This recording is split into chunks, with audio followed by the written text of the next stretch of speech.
Finally, ICE's hands have been tied, forcing them to avoid arresting undocumented victims. Immigration and Customs Enforcement, known as ICE, must avoid arresting or deporting undocumented immigrants who are victims except in exceptional circumstances, according to a new directive.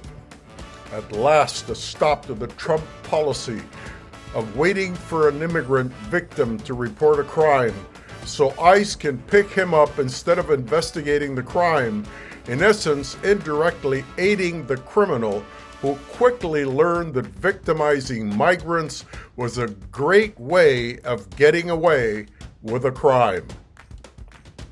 Welcome to The Naked Truth on the USA Podcast channel, the program where I share the important notes of the day from newspapers, magazines, social networks, radio, television in the U.S. from my Hispanic point of view that impacts all Americans, not just some. I'm Juan Andres, also known as Senor USA.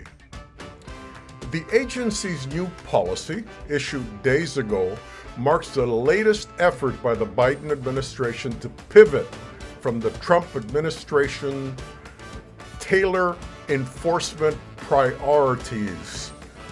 Yes, thank goodness for that.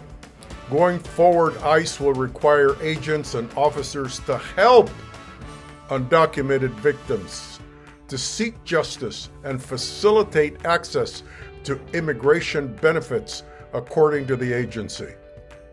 During the course of their duties, ICE officers and agents must also look for evidence that suggests an undocumented immigrant is a victim of a crime, according to the directive signed by ICE acting director. Unacceptable past Trump policy gave more discretion to individual agents and officers, whereas this policy directs agency personnel to broadly and proactively support undocumented immigrants who are a potential victim of a crime here in the United States. And guess what? They have been targeted because criminals learned very quickly that Trump's policies helped them get away with the crime. A victim-centered approach encourages victim cooperation with law enforcement, engenders trust in ICE agents and officers, and bolsters faith in the entire criminal justice and civil immigration system, the directive reads. That's what the document says. The policy gives weight to a potential victim by ensuring that undocumented immigrants have the right to victim services that are available to them according to an ICE official. This policy is in line with the Biden administration's focus at ICE on compassion towards the individual, the official added as he explained this. Through this approach, we minimize the fear of repercussions that enforcement decisions may have on the willingness and ability of non-citizen crime victims to contact law enforcement, which they didn't, because they knew that they would be targeted for deportation, so they kept quiet. And the criminals just loved it. They love Trump. Participate in investigations is what now ICE wants. They want the undocumented to participate in investigations and prosecutions and pursue justice and seek benefits wherever it applies, and they want ICE to cooperate. Shortly after President Joe Biden took office, his administration rolled out ICE guidelines focusing the agency's law enforcement measures more narrowly on immigrants who pose a national security, border security, and public safety risk, which is what it should be. Basically what Barack Obama was doing. Get the criminals out of here first. We'll deal with the citizens that are working, that are loyal, that are paying their taxes, that are not causing problems, that our industry needs to grow and compete in the world market. Leave them alone for the time being. Let's get rid of the criminals. Trump turned it around. He went for the low-hanging fruit. It was just easier, to destroy families and arrest people that weren't causing any problems. The criminals were too difficult to catch.